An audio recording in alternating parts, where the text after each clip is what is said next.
Well, Jesus decided after that Sermon on the Mount, he was going to return to Capernaum.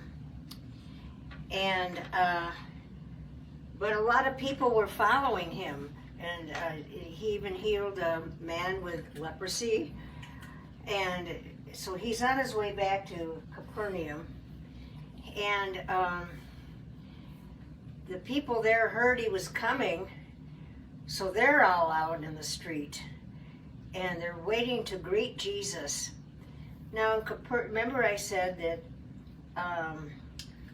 Israel was under the hard fist of the Roman rule. So Rome had what they called procurators or something like that, I can't pronounce it, in different parts of Israel. Well, in Capernaum, there was a centurion, which is another name for a captain. But the Romans, anybody that was not a Jew was called a Gentile. So the Romans were Gentiles. And this one man, a Roman centurion, was made to watch over Capernaum, but he was a very, very likable man. The Jews got along with him very well, even though he was a Roman and a Gentile. He even helped them build their tabernacle for worship in Capernaum. And like I said, he was well loved by everyone.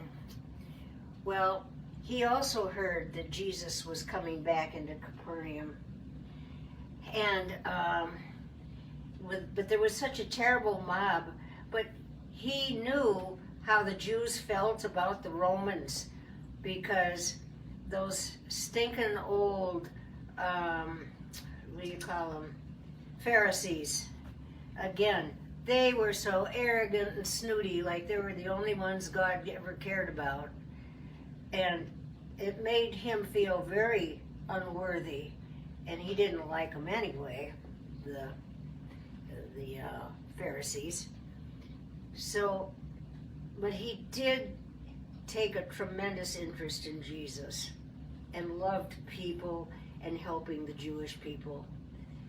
So he heard that Jesus was coming, and he sent some messengers out. He didn't want to go out into the mob because it says in the scriptures that he felt very unworthy because he was not a Jew.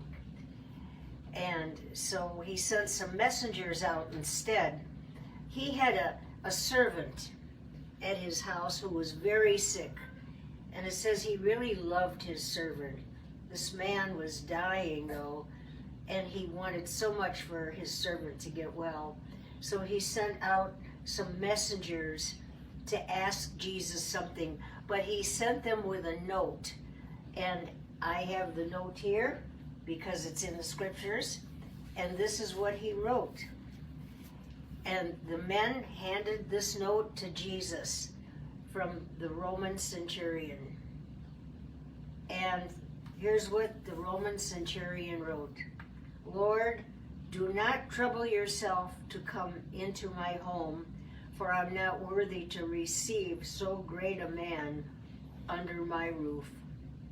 Just speak the word, and my servant will be made well. I know you have power to command sickness to depart, just as I have power to command my soldiers to obey me. And that's the note they handed to Jesus.